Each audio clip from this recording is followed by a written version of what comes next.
tanya apakah dia di dalam proses kepolisian, polisinya itu ada.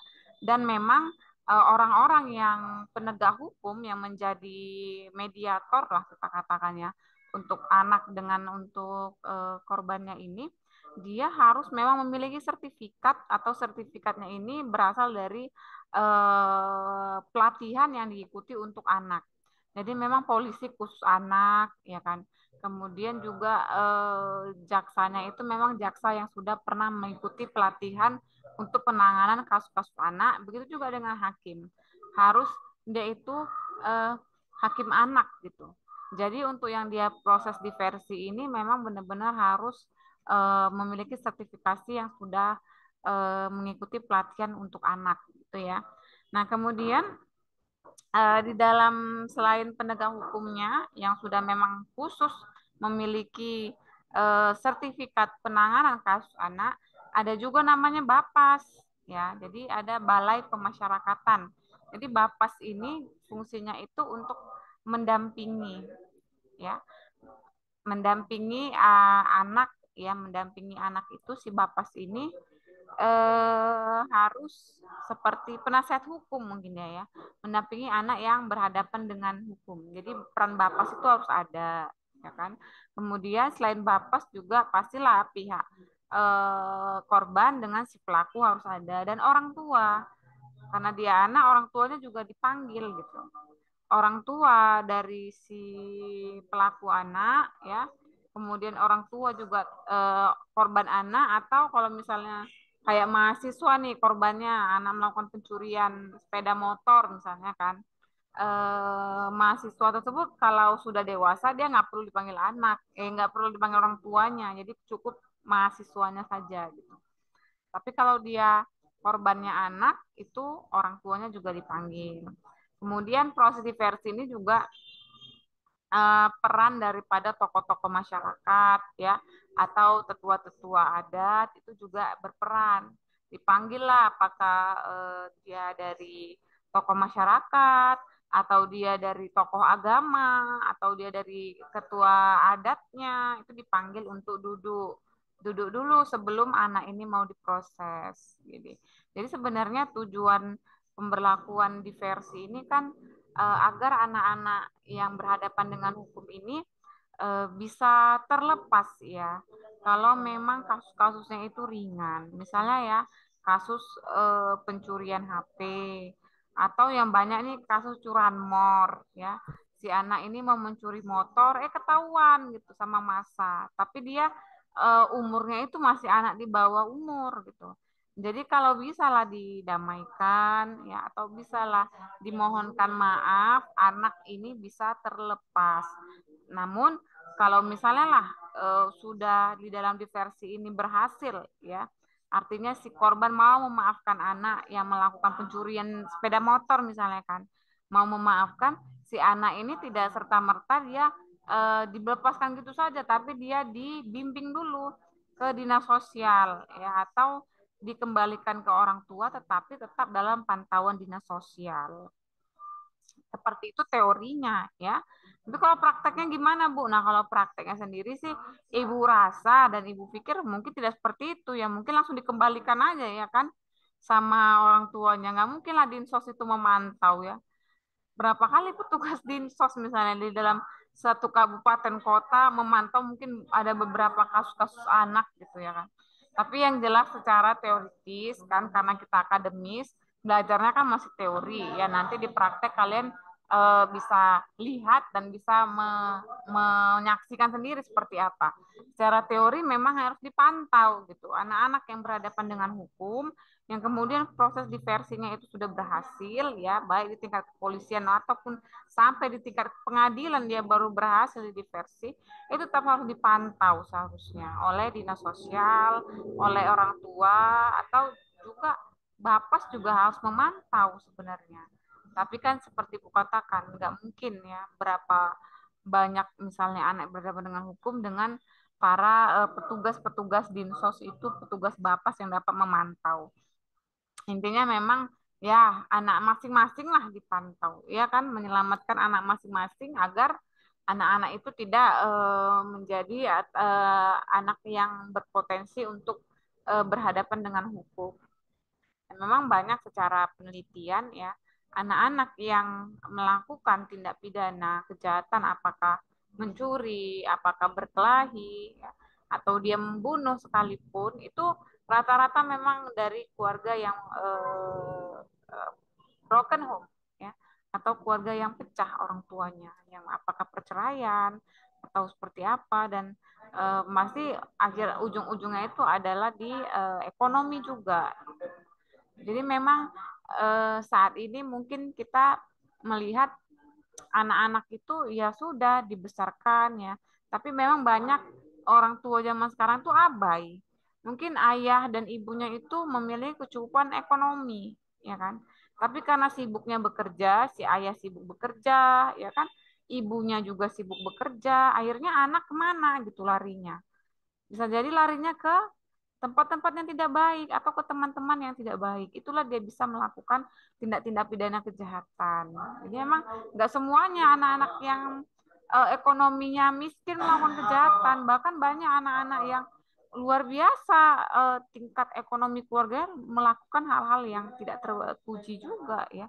Misalnya melakukan pelecehan ya, atau dia melakukan penganiayaan, bisa juga dia misalnya melakukan apa narkotika, misalnya terjerumus ke dalam narkoba. Jadi memang peran dari orang tua itu pasti dituntut ya, karena memang anak itu kan tanggung jawab orang tua seperti itu. Ya terlepas ya dari secara teoritis sosiologis tadi, sosial dan ekonomi yang Ibu sampaikan tadi, kita kembali lagi ke dasar hukum kita bahwa Undang-Undang 11 2012 itu sebenarnya berusaha ya tujuannya dimunculkannya diversi dengan restoratif justice ini berusaha menolong ya anak-anak yang berhadapan dengan hukum yang banyak. Kalau kita range data penelitian itu banyak anak yang berhadapan dengan hukum ini masuk ke dalam penjara, ya, ke dalam lapas. Ibu pernah lakukan penelitian di lapas anak Tanjung Kusta, ya itu over kapasitas juga gitu. Jadi kalian pikir itu hanya orang dewasa saja ya, lapas Tanjung Kusta Medan misalnya itu over yang orang dewasa, ya anak-anak pun over juga gitu, over kapasitas. Jadi satu sel itu mereka bisa 30, 40, bayangkan. Disitulah mereka bejubel, satu sel yang ukuran berapa kali berapa itu bisa 30-40 anak. Dan itu Ibu saksikan sendiri, ada anak yang dia case-nya pembunuhan, bayangkan. Usia berapa dia ya? 14 tahun Ibu rasa, dia melakukan case pembunuhan, bayangkan. Jadi ditanya, kita lakukan pendekatan wawancara, ternyata memang ikut-ikutan sebenarnya. Karena temannya yang mungkin sudah dewasa itu melakukan penganiayaan dan pembunuhan terhadap kekasihnya, dia ikut membantu gitu. Si anak itu hanya ikut membantu temannya yang sudah remaja, yang sudah 17 tahun ke atas ini gitu. Ya walaupun ikut membantu tetap masuk gitu, karena dulu belum ada yang namanya diversi dan restoratif justice seperti itu ya. Tapi ya kalau dia case-nya pembunuhan memang seperti Bu katakan tadi, kadang walaupun dia ikut membantu tetap dipertimbangkan berapa tuntutan yang dimasukkan jaksa di dalam surat dakwaannya seperti itu ya. Jadi memang banyak ya, banyak sekali anak-anak yang diharapkan untuk dilindungi ya, khususnya anak yang berhadapan dengan hukum dengan adanya Undang-Undang 11 tahun 2012 ini. Berusaha lah agar tidak over kapasitas ya lapas anak itu ya kan. Berusaha agar anak-anak yang berhadapan dengan hukum itu dapat dikembalikan kepada orang tuanya, dapat juga dibimbing ya, dibimbing tidak hanya oleh orang tua, dinas sosial, bapas, tokoh-tokoh masyarakatnya seperti itu. Jadi usaha dari para pakar hukum ini di dalam Undang-Undang 11 2012 itu, kalau dia Ibu pernah baca penelitian yang baru ya, bahwasanya itu efektif gitu. Diversi dan restoratif justice ini efektif untuk menekan atau mengurangi anak-anak yang masuk ke dalam lembaga pemasyarakatan. Kenapa? Karena memang banyak didamaikan gitu. Misalnya dia hanya kasus pencurian HP, dia perkelahian, dia bully ya, bully penganiayaan, berusaha untuk didamaikan gitu. Ya. Mungkin itu saja dari Ibu ya, karena menunjukkan timing juga, Ibu buka kesempatan untuk tanya jawab. Ya, silakan. Untuk diversi dan restoratif justice. Silakan. Rio mungkin mau bertanya?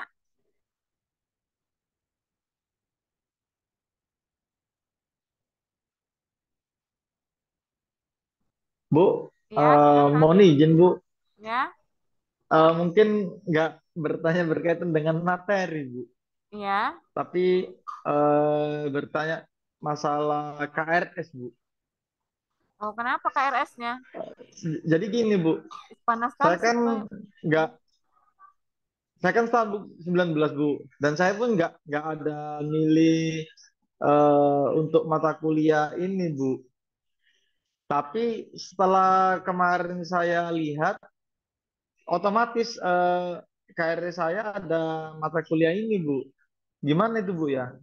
Oh, itu bisa kamu tanyakan ke Biro Akademik atau Pusat Informasi Pancabudi yang lantai bawah itu. Oh, Nah, samping ruang dosen ya, deretan ruang dosen itulah yang dia di Gatot Subroto. Tanyakan itu iya. ke Biro Akademiknya atau ke Pusat Informasinya. Saya nggak mau ambil mata kuliah ini, tapi kok bisa nama saya di sini? Bisa nggak diubah gitu? Biasa sih bisa itu. Oh gitu. Ya, iya. Oh masih bisa Bu ya biasanya Bu ya? Ya kalau tapi udah mau UTS, kamu tanya juga lah. Saya mungkin Senin depan UTS gitu. Kamu tanyakan dulu. Kenapa kamu Oh nggak ya mengambil Bu. mata kuliah ini, Priyo? Hukum perlindungan Soalnya anak. saya udah Udah semester ambil? 7 Bu. Oh, udah pernah Iya ambil? Bu. Iya Oh, Bu. ya Dan bilang lah. saya aslinya yang malah yang tugas akhir itu Bu yang nggak masuk dia Bu. Oh ya, boleh kamu tanyakan aja nanti ke Biro Akademik ya. Oh iya Bu. Nah, Makasih Bu di ya. Gatot Subroto. Oke, baik Priyo. Siap Bu, siap Bu. Masih banyak Bu. Ya, ada lagi mungkin yang mau ditanyakan terkait dengan diversi dan restoratif justice? Berobatlah dia ya. Ada? Oke, mungkin Ibu cukupkan ya sampai di sini ya perkuliahan kita ya. Jadi sudah 2 kali Zoom ya. Senin depan kita sekali Zoom lagi.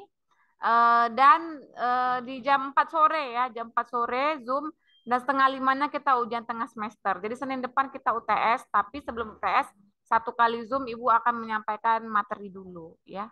Oke, terima kasih untuk kehadiran adik-adik. Kita jumpa Senin depan dan persiapkan bahan-bahan ya, bahan-bahan untuk menjawab soal-soal UTS yang akan Ibu berikan sesuai dengan beberapa eh, sesuai dengan materi yang sudah Ibu sampaikan sebelum beberapa pertemuan kita. Oke ya. Terima kasih Bu Ahiri Itu Bu, selama ya. untuk materinya boleh di-share di grup WA, Bu. Nanti ya Ibu share ya. Kalau Ibu Oh ya, Bu. buka laptop, soalnya ini Ibu di komputer karena di record. Susah Ibu nanti Ibu Oh, share ya. Oke. ya, Bu, ya, Bu. Tapi kalau misalnya lah nggak sempat Ibu share, kalian browsing-browsing aja lah ya. Mana tahu saking sibuknya Ibu ya kan. Nggak sempat pula Ibu Siap. me-WA akan membuka laptop Ibu lagi, ya kan. Mana komputer lagi, mana HP lagi ya. Oke, intinya Undang-Undang Perlindungan Anak, Sistem Pengadilan Pidana Anak, Ruang Lingkup, kemudian diversi restoratif justice itu ajanya materi kita ya kan. Mungkin minggu depan Siap, Bu, ada siap. tentang hak restitusi ya, tentang korban anak hak restitusi. Oke, Bu Ahiri, terima kasih. Assalamualaikum warahmatullahi wabarakatuh.